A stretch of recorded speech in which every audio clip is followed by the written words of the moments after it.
Hello students, today we are here to discuss about chapter number 5। ठीक है, आज हम अपना चैप्टर 5 डिस्कस करेंगे और इस चैप्टर का नेम है वायु और जल, मतलब हवा और पानी। ठीक है, चलिए स्टार्ट करते हैं। वायुमंडल, सबसे पहले हमारा टॉपिक है वायुमंडल। जैसा कि आप जानते हैं कि हमारे चारों ओर क्या है, वायु ही वायु होती है। हम वायु के बिना एक क्षण भी जीवित नहीं रह सकते। हमें श्वास लेने के लिए वायु में ऑक्सीजन गैस की आवश्यकता होती है। पृथ्वी के चारों ओर की इस वायु परत को ही वायुमंडल कहते हैं। यह लगभग 100 किलोमीटर की ऊंचाई तक फैला हुआ है। ओके, 100 किलोमीटर ऊपर तक फैला हुआ है। पृथ्वी पर वायुमंडल की उपस्थिति का कारण है पृथ्वी का गुरुत्वाकर्षण बल। वायु में विद्यमान विभिन्न गैसें तथा अन्य कण गुरुत्वाकर्षण बल के कारण पृथ्वी को सदैव घेरे रहते हैं। अतः अंतरिक्ष, जो आपका अंतरिक्ष होता है, वहां पलायन नहीं कर पाते। ओके, मतलब जो हमारा अंतरिक्ष है, वहां पर सोलर सिस्टम, वहां पर हम सांस ही नहीं ले पाते, हम वहां रुक ही नहीं सकते, उड़ते रहते हैं। ओके, नेक्स्ट आता है वायुमंडल की परतें। अब वायुमंडल की कितनी परतें होती हैं? ओके, वायुमंडल में कई लंबवत परतें होती हैं जिन्हें वायु की सघनता, तापमान आदि के आधार पर चारों वर्गों में बांटा गया है, जो निम्नलिखित है। फर्स्ट है ब्रह्ममंडल। ब्रह्ममंडल जो सबसे ही आपका लास्ट वाला मंडल होता है। ठीक है, मतलब जो बीच में है, सेंटर में है, ये वाला जो ब्रह्म वायुमंडल है, ये वाला मंडल। Okay, last second. ब्रह्ममंडल पृथ्वी से लगभग 100 किलोमीटर की ऊंचाई पर स्थित है। वहां गैस बहुत हल्की तथा गैसों के परमाणु लगातार घूमते रहते हैं। यहाँ तापमान में लगातार वृद्धि होती रहती है, वहां पर तापमान बढ़ता रहता है। फिर आता है मध्य मंडल या फिर आयन मंडल। ओके, ये जो आपकी थर्ड वाली है। समताप मंडल के ऊपर क्रमशः मध्य मंडल आता है। यह पृथ्वी की सतह से लगभग 80 किलोमीटर ऊंचाई तक स्थित है। इस परत में नीचे से ऊपर तापमान में कमी आती है। ओके, नेक्स्ट आपका आता है समताप मंडल। समताप मंडल वायुमंडल की दूसरी परत है। यह पृथ्वी की सतह से 50 किलोमीटर ऊंचाई तक स्थित होती है। वायुमंडल में इसी परत के नीचे से ऊपर जाने पर तापमान में वृद्धि होती है। ओजोन परत इसी परत के नीचे पाई जाती है, जो एक छाते की तरह पृथ्वी को ढकती है। ओजोन गैस सूर्य की अल्ट्रावायलेट किरणों से हमारी पृथ्वी की रक्षा करती है। मतलब ये वाली जो आपकी रेज है, ये आपके ओजोन लेयर होती है। ओके, जो अल्ट्रावायलेट रेज को आने नहीं देती हमारे पास तक। नेक्स्ट है सोम मंडल। पृथ्वी के निकट की वायुमंडल की परत को क्षोभ मंडल कहते हैं। यह पृथ्वी की भूमध्य रेखा से लगभग 12 किलोमीटर ऊंचाई तक स्थित होती है। आपका क्षोभ मंडल का नीचे का भाग गर्म है, जबकि ऊपर का भाग जो है बहुत ठंडा है। क्षोभ मंडल मौसम बनाता है। सभी जीव इसी परत में पाए जाते हैं। वायुयान वायुमंडल की इसी परत में उड़ते रहते हैं। ठीक है, नेक्स्ट है वायुमंडल के लाभ क्या है। पृथ्वी पर वायुमंडल का होना ही पृथ्वी पर जीवन का सर्वप्रमुख कारण है। वायुमंडल की प्रमुख गैसें ऑक्सीजन एवं कार्बन डाइऑक्साइड जीवन के लिए अति आवश्यक है। वायुमंडल पृथ्वी के चारों ओर एक आवरण बनाकर पृथ्वी का तापमान नियंत्रित रखता है। वायुमंडल की परत सूर्य के हानिकारक अवयवों से हमारी रक्षा करती है। पृथ्वी पर मौसम में होने वाले परिवर्तनों का एक मुख्य कारण वायुमंडल है। वायुमंडल के कारण आंधी, वर्षा, तूफान आदि आते हैं। वायुमंडल में विद्यमान जल वाष्प के संघनन के द्वारा ही बादल, हिम, कोहरा आदि बनते हैं। ओके, नेक्स्ट वायु का संघटन। अब वायु को संघटन कैसे होता है? ओके, वायु को हम देख नहीं पाते। आपको पता है, हम वायु को देखते नहीं हैं, सिर्फ वायु को हम क्या करते हैं, फील करते हैं, महसूस करते हैं। ठीक है, वायु को हम देख नहीं सकते, केवल उसकी उपस्थिति को महसूस कर सकते हैं। वायुमंडल मुख्य रूप से ऑक्सीजन तथा अन्य गैसों से मिलकर बना है। इसमें लगभग 78% नाइट्रोजन, 21% ऑक्सीजन और 0.03% कार्बन डाइऑक्साइड है। 0.07% जलवाष्प है तथा 0.9 अन्य गैसें पाई जाती हैं। नियॉन, आर्गन जैसी गैसें वायु में 0.95% ही होती है। ठीक है, नाइट्रोजन सभी जीवित प्राणियों के लिए आवश्यक है, किंतु ये प्रत्यक्ष रूप से इसे वायुमंडल से नहीं लेते। पौधे इसे मिट्टी से तथा अन्य प्राणी पौधों से ग्रहण करते हैं। ऑक्सीजन सबसे महत्वपूर्ण गैस होती है। इसी प्राणदायिनी गैस की सभी सजीवों को आवश्यकता होती है, जिसके थ्रू वो सांस ले सकते हैं। ठीक है, हरे पौधे अपना भोजन कार्बन डाइऑक्साइड, सूर्य के प्रकाश तथा जल से बनाते हैं। जंतु श्वसन क्रिया द्वारा ऑक्सीजन ग्रहण करते हैं तथा कार्बन डाइऑक्साइड बाहर निकालते हैं, जिससे वायु में ऑक्सीजन और कार्बन डाइऑक्साइड का संतुलन बना रहता है। ठीक है, नियॉन और आर्गन गैसें विज्ञापन के लिए प्रयोग की जाने वाली ट्यूबलाइटों में चमक उत्पन्न करती हैं। इन लाइटों को नियॉन साइन कहा जाता है। ओके, जल वाष्प की अधिकता वायु में नमी बनाती है। वायु में उपस्थित जल वाष्प की मात्रा को आर्द्रता कहते हैं। मौसम की अनेक अवस्थाएं जल वाष्प पर क्या करती हैं, निर्भर करती हैं, डिपेंड करती हैं। ओके, नेक्स्ट है वायु के गुण। अब वायु के क्या क्या गुण होते हैं। वायु में भार होता है। सबसे पहले इसका प्रैक्टिकल करते हैं हम। दो एक समान आकार में फूले हुए गुब्बारों को पतली लकड़ी के सिरों से बांधकर संतुलित अवस्था में लटका दें। अब एक गुब्बारे में पिन चुबा दें। आप देखेंगे कि जिस गुब्बारे में पिन चुबाया उसमें धीरे धीरे हवा बाहर निकल जाती है और लकड़ी का वह सिरा ऊपर उठ जाता है। लकड़ी का वह सिरा जिससे फूला हुआ गुब्बारा बांधा था नीचे झुक जाता है। ठीक है, नेक्स्ट प्रयोग द्वारा सिद्ध होता है कि वायु में भार होता है। ओके, नेक्स्ट है वायु स्थान घेरती है। अब तो ये भार होता है मतलब उसमें वजन होता है। अब वो जगह भी लेती है, स्पेस भी ऑक्यूपाई करती है। देखिए, एक कांच का गिलास लीजिए, गिलास की तली में रुई का टुकड़ा इसी प्रकार चिपकाइए कि गिलास उल्टा करने पर वह नीचे ना गिरे। आप गिलास को उल्टा करके किसी पानी भरे बर्तन में डुबाइए। ध्यान रहे पानी में डूबते समय गिलास तिरछा न होने पाए। गिलास को बिना झुकाए बाहर निकाल लीजिए। गिलास सीधा करके तली में लगे हुई रुई छूकर देखिए। ओके, आपको रुई सूखी मिलेगी। ऐसा क्यों होता है? ठीक है, अब आपको ऐसा क्यों हुआ? आपने तो पानी में दिया, बट हमें क्यों हुआ? क्योंकि जो गिलास में हवा थी उसने वो जगह ली हुई थी। ठीक है, उस जगह को कोई नहीं ले पाया। इस कारण है कि खाली गिलास के अंदर हवा भरी होती है, इसलिए आप पानी में गिलास डुबाया गया तो हवा भारी होने के कारण पानी गिलास में नहीं भर पाया और रुई क्या निकली, आपकी सूखी निकली। ठीक है, इससे सिद्ध होता है कि वायु स्थान घेरती है। इसी गुण के कारण वायु का प्रयोग तकिया, टायर ट्यूब, फुटबॉल आदि को फेंकने में किया जाता है। ठीक है, अब वायु में दबाव डालती है। ठीक है, एक गिलास को ऊपर तक पानी से भर लीजिए। पानी में वायु के बुलबुले बिल्कुल नहीं होने चाहिए। ओके, अगर बुलबुले होंगे तो इट मीन्स वहां जो हवा है वो स्पेस ऑक्यूपाई कर रही है। ठीक है, गिलास को पतले गत्ते से ढक दीजिए। गिलास को एक हाथ से पकड़िए और दूसरे हाथ से गत्ते को दबाइए। अब गिलास को उल्टा कर दीजिए, गत्ते को थामे रखिए। धीरे धीरे अपना हाथ गत्ते से नीचे से हटा लीजिए। गत्ता नीचे नहीं गिरता है। यह बल के भार को किस प्रकार संभालता है?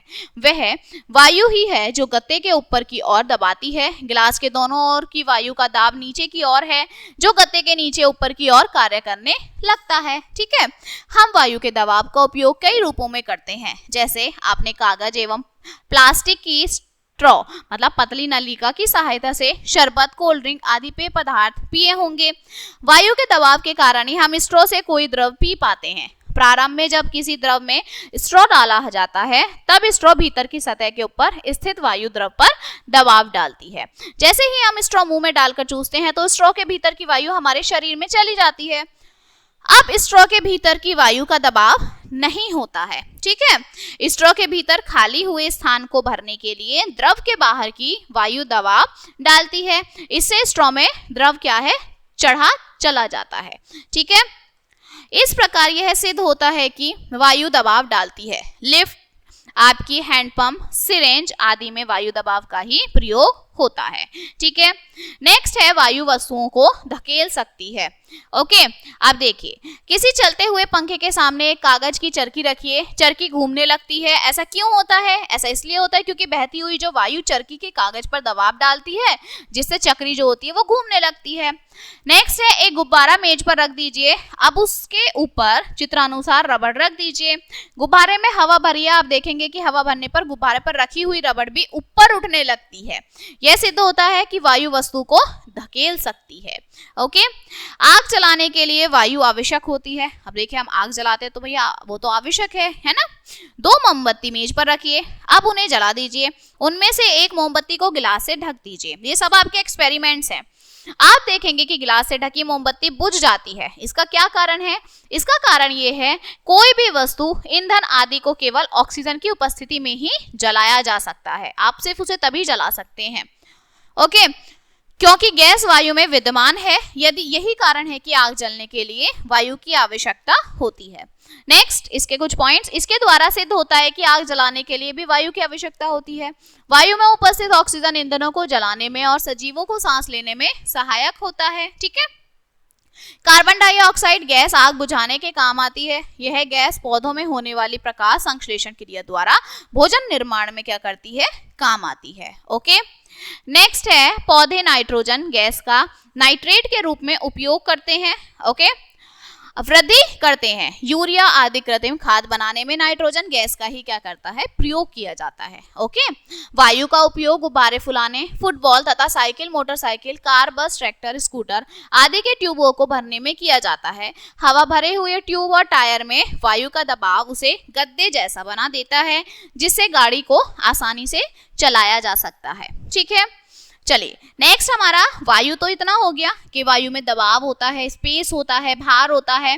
अब आते हैं हम जल, कि जल क्या है। हमारी पूरी जीवन जल पर ही डिपेंड करता है। ओके, जिस प्रकार सभी प्राणियों के लिए वायु आवश्यक होती है, उसी प्रकार जल भी सभी जीवों के लिए अति आवश्यक है। जल के बिना कोई भी जीव जंतु तथा पेड़ पौधे जीवित नहीं रह सकते। ओके, पाचन क्रिया में भी जल की महत्वपूर्ण भूमिका होती है। खाना बनाने, कपड़े धोने, सफाई करने, स्नान करने, पेड़ पौधों की सिंचाई आदि सभी कार्यों में भी हम जल का प्रयोग करते हैं। इसलिए क्या कहा जाता है, जल ही जीवन है। ओके, जल का मुख्य स्रोत क्या होता है, वर्षा होता है। वर्षा का जल शुद्ध होता है, लेकिन पृथ्वी पर गिरने से इसमें धूल, कण, जीवाणु, कीटाणु आदि मिलकर उसे दूषित कर देते हैं। दूषित जल हानिकारक होता है और हमें रोगग्रस्त करता है। ओके, देखते हैं हम जल के गुण क्या हैं। जल के गुण विशेष होते हैं। सबसे पहले विलायक। द्रव में कोई पदार्थ पूर्ण रूप से घुल जाने पर उसे द्रव को विलायक कहा जाता है। जैसे जल में चीनी घुल जाती है तो जल चीनी का विलायक होता है। ठीक है, फिर है विलेय। जो पदार्थ किसी द्रव में घुल जाता है वह पदार्थ विलेय कहलाता है। उदाहरण, चीनी जल में घुल जाती है तो चीनी जल के लिए विलेय है। ठीक है, विलायक में जल में चीनी घुली है तो जल चीनी के लिए विलायक है, और विलेय में चीनी जल के लिए विलेय है। ठीक है, अब है विलयन। जब पदार्थ किसी द्रव में घुल जाता है तो उसे उस घोल को विलयन कहते हैं। उदाहरण, चीनी और जल का घोल विलयन है। ठीक है, सॉल्यूट, सॉल्वेंट और सॉल्यूशन, ये तीन चीज होती हैं। ओके, नेक्स्ट है जल एक उत्तम विलायक है। इसमें अनेक पदार्थ घुल जाते हैं, जैसे नमक, चीनी आदि। जो पदार्थ जल में घुल जाते हैं उन्हें घुलनशील पदार्थ कहते हैं। ठीक है, बहुत से पदार्थ पानी में नहीं घुलते, जैसे बालू, रेत, पत्थर के टुकड़े, कोयला आदि। जो पदार्थ जल में नहीं घुलते उसे हम अघुलनशील पदार्थ कहते हैं। ठीक है, इससे ज्ञात होता है कि जल में दो प्रकार की अशुद्धियां हो सकती हैं। ठीक है, कौन कौन सी? एक हमारी है घुलनशील अशुद्धियां, दूसरी है अघुलनशील अशुद्धियां। देखिए, घुलनशील अशुद्धियां क्या होती हैं? घुली हुई अशुद्धियों को दो प्रकार की विधियों द्वारा दूर किया जा सकता है, वाष्पीकरण और आवसन। ठीक है, वाष्पीकरण द्वारा जब जल में घुले अशुद्ध पदार्थ को अलग करते हैं तो जल वाष्प बनकर उड़ जाता है और उसमें घुला पदार्थ बर्तन में ठोस अवस्था में बच जाता है, सॉलिड स्टेट में बच जाता है। ठीक है, अब ये एक्सपेरिमेंट आपको दे दिया। एक कटोरी अथवा भगोने में जल लेकर उसमें चीनी डालकर उसे मिला दीजिए। इस घोल को चूल्हे पर रखकर गर्म करें। थोड़ी देर बाद घोल उबलने लगता है और उसमें से समस्त जल वाष्प बनकर उड़ जाता है और कटोरी अथवा भगोने की जो तली होती है उसमें ठोस अवस्था में चीनी जो है वो बच जाती है। ठीक है, नेक्स्ट देखते हैं हम आसवन द्वारा। अब आसवन द्वारा कैसे देखेंगे? देखिए, आसवन द्वारा हम विलायक और विलेय दोनों ही पदार्थों को प्राप्त कर सकते हैं। आसवन विधि में जल के घोल को गर्म करके जल को वाष्प बनाकर ठंडा करके पुनः जल के रूप में परिवर्तित कर दिया जाता है। आसवन विधि को समझने के निम्नलिखित प्रयोग हम कर सकते हैं। ठीक है, आसवन विधि से दोनों पदार्थों जो पदार्थ हैं प्राप्त करने के लिए चित्र अनुसार देखिए। ठीक है, एक ढंग से नली, जल में भरी हुई टंकी और दो फ्लास्क को सजाना पड़ता है। एक फ्लास्क में चीनी और जल का घोल हम बनाते हैं। ठीक है, और उसे गर्म किया जाता है। घोल के निकलने वाली जो भाप है वो नली में होकर बाहर निकल जाती है। टंकी के ठंडे पानी के पास में आकर नली की भाप पानी के रूप में परिवर्तित हो जाती है, जिसे दूसरे फ्लास्क में एकत्रित कर लेते हैं। ठीक है, वाष्पीकरण के अंत में पहले फ्लास्क जिसे गर्म किया जा रहा था में आपकी घुलनशील पदार्थ चीनी ठोस अवस्था में तथा दूसरे फ्लास्क में संपूर्ण जल प्राप्त हो जाता है। ठीक है, नेक्स्ट, आसवन विधि द्वारा प्राप्त जल शुद्ध जल है, ठीक है।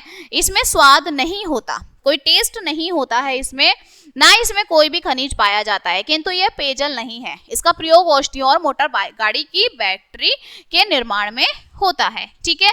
कहते हैं ना इन्वर्टर में बारिश का पानी डाल दो, तो वो इसीलिए होता है, ठीक है। चलिए आगे चलते हैं। अघुलनशील अशुद्धियां, इसे भी दो विधियों से दूर किया जा सकता है। पहली तलछटी में जमने से, दूसरी निथारने या छानने से। तलछट में जमने से पहले इस विधि को समझने के लिए निम्न प्रयोग की मतलब एक्सपेरिमेंट की जरूरत है। देखिए, बीकर को आधे भाग तक जल से भरकर उसमें 3-4 चम्मच सूखी मिट्टी डालकर हिलाकर मिट्टी को जल में अच्छी तरह मिला दीजिए। लगभग 3 घंटे बाद आप देखेंगे कि बीकर की तली में मिट्टी के कण बैठ गए हैं और मिट्टी की सतह के ऊपर स्वच्छ जल को धीरे धीरे दूसरे बर्तन में पलट दिया है। इसी विधि को तलछट में जमने की विधि कहते हैं। ओके, नेक्स्ट है निथारने अथवा छानने से। इस विधि में अघुलनशील अशुद्धियों को छानकर शुद्ध जल प्राप्त किया जाता है। निम्न प्रयोग है इसे छानने के लिए। आवश्यक सामग्री: एक खाली बीकर, दूसरे बीकर की मिट्टी, मिला हुआ पानी, शीशे की छोटी छड़, स्टैंड, कीप और छन्ना कागज, ठीक है। अब इसका हम प्रयोग देखते हैं। छन्ना कागज को उठाकर रूप में मोड़कर चित्र में देखी गई विधि से कीप में लगाइए। कीप का स्टैंड कसिए और उसके नीचे खाली बीकर को रख दीजिए। शीशे की छड़ से बीकर में रखे हुई मिट्टी मिले जल को अच्छी तरह मिला दीजिए। अब उस पानी को धीरे धीरे कीप में डालिए। हम देखते हैं कि कीप से स्वच्छ जल की बूंद एक एक करके निचले बीकर में टपक रही है। धीरे धीरे निचले बीकर में स्वच्छ जल इकट्ठा हो जाता है और अघुलनशील पदार्थ जो है वो छन्ना कागज पर जमा हो जाती है, फिल्टर पेपर जो होता है। इस प्रकार स्वच्छ किए हुए जल को निथरा हुआ जल कहते हैं। ओके, नेक्स्ट इज जल का समस्त दिशाओं में समान दबाव। हर दिशा में, ईस्ट वेस्ट नॉर्थ साउथ, हर दिशा में उसका सेम दबाव होता है। जल के इस गुण को निम्न प्रयोग से हम सिद्ध करते हैं। देखिए एक्सपेरिमेंट। पानी से भरी हुई रबड़ की गेंद में मोटी सी सुई से कई छेद बनाकर गेंद को हाथ में लेकर दबाइए। ओके, हम देखते हैं कि गेंद के सभी छेदों से समान जल निकलता है। इस प्रयोग से सिद्ध होता है कि जल समस्त दिशाओं में समान दबाव डालता है। ओके, जल का दबाव गहराई पर निर्भर करता है। ओके, जल की गहराई जितनी बढ़ती जाती है उसका दबाव भी बढ़ता जाता है, ठीक है। इसी प्रकार जब उसकी गहराई कम होती है तो उसका दबाव भी घटता जाता है। इसे समझने के लिए आपको निम्न प्रयोग कर सकते हैं। कैसे प्रयोग है? सबसे पहले टीन का एक बर्तन लेकर उसके एक और आपको क्या ख ग घ नामक छिद्र करके जल से भर दीजिए। देखते हैं कि क छिद्र से धीरे धीरे पानी गिरता है, ख छिद्र से तेजी से पानी निकलकर क से अधिक दूर पर गिरता है। ओके, ग से निकलने वाला पानी और तेज से निकलता है, ठीक है। छ से निकलने वाला पानी सबसे अधिक तीव्र गति से निकलता है, ठीक है। अतः प्रयोग से सिद्ध होता है कि जल का जो दबाव है वो गहराई पर निर्भर करता है, ठीक है, कि कितना गहरा है और उतना ही उसमें दबाव होगा। अब आते हैं हम पेयजल। पेयजल क्या होता है? जल का मुख्य स्रोत वर्षा है, लेकिन पृथ्वी पर आते ही इसमें कई प्रकार की अशुद्धियां और हानिकारक कीटाणु और जीवाणु मिल जाते हैं। इस प्रकार यह जल दूषित हो जाता है और उसका उपयोग करने से कई प्रकार की बीमारियों के फैलने की आशंका बनी रहती है, ठीक है। अतः जो शुद्ध पेयजल के बारे में भी विस्तृत जानकारी होना अति आवश्यक होता है, ठीक है। नेक्स्ट, पेयजल का शुद्धिकरण। अब पेयजल का आप किस तरह से शुद्धिकरण करते हैं? हम जल का उपयोग पीने के लिए करते हैं, खाने के लिए करते हैं। शहर के लोग नलों के माध्यम से जल प्राप्त करते हैं। जल किसी नदी, नलकूपों से वृहत जलाशय में एकत्रित किया जाता है जो पीने योग्य नहीं होता। उसमें कई प्रकार की अशुद्धियां होती हैं, उसे कई विधियों द्वारा शुद्ध किया जाता है, जैसे क्लोरीनीकरण, आसवन, तलछट में जमाव पर, ठीक है। गांव में लोग नदी, झील अथवा कुएं से पेयजल प्राप्त करते हैं। इस जल को पोटेशियम परमैंगनेट जैसे रसायनों को मिलाकर शुद्ध करते हैं, ठीक है। ट्यूबवेल का जल काफी गहराई से निकलता है, वह शुद्ध जल होता है।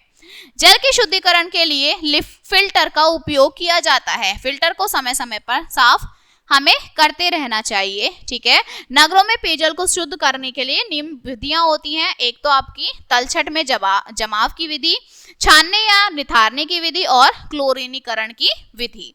ठीक है, सबसे पहले हम पढ़ते हैं तलछट में जमाव की विधि। ओके, नदी अथवा झील का पानी जलाशयों में इकट्ठा किया जाता है। इसे कई दिन तक धूप और हवा में छोड़ दिया जाता है। इसके फलस्वरूप हानिकारक कीटाणु मर जाते हैं। मिट्टी, तेल आदि तली में जमा हो जाती है। जमाव की क्रिया करने के लिए इसमें फिटकरी जो है वो डाली जाती है। ठीक है, नेक्स्ट, छानने की विधि। तलछट में जमाव के बाद शुद्ध हुए जल को बालू की सतह से प्रवाहित करके जल में बची हुई अशुद्धियां छन जाती हैं। ठीक है, लास्ट है क्लोरीनीकरण। जल के ऊपर क्लोरीन की हल्की गैस का छिड़काव करने से जीवाणु का विनाश हो जाता है। शहरों में जल को पाइपों के द्वारा घरों तक पहुंचाया जाता है और पेयजल को व्यर्थ में नष्ट होने से आपको क्या करना चाहिए, बचाना चाहिए। ठीक है, क्योंकि जो हमारा जल है वही हमारा जीवन है। अगर जल ही नहीं होगा तो हम कैसे जीवित रह पाएंगे, इसीलिए हमें जल बचाना चाहिए। ठीक है, अब इसके कुछ हम मुख्य पॉइंट्स देखते हैं। कोई भी प्राणी वायु के बिना एक क्षण भी जीवित नहीं रह सकता। वायुमंडल की उपस्थिति का कारण पृथ्वी का गुरुत्वाकर्षण बल होता है। ठीक है, वायुमंडल में विद्यमान जलवाष्प के संघन के द्वारा ही बादल, हिम, कोहरा आदि बनते हैं। वायुमंडल मुख्य रूप से नाइट्रोजन, ऑक्सीजन और अन्य गैसों से मिलकर बना है। ठीक है, जल एक अच्छा विलायक है। अधिकतर पदार्थ जल में घुल जाते हैं।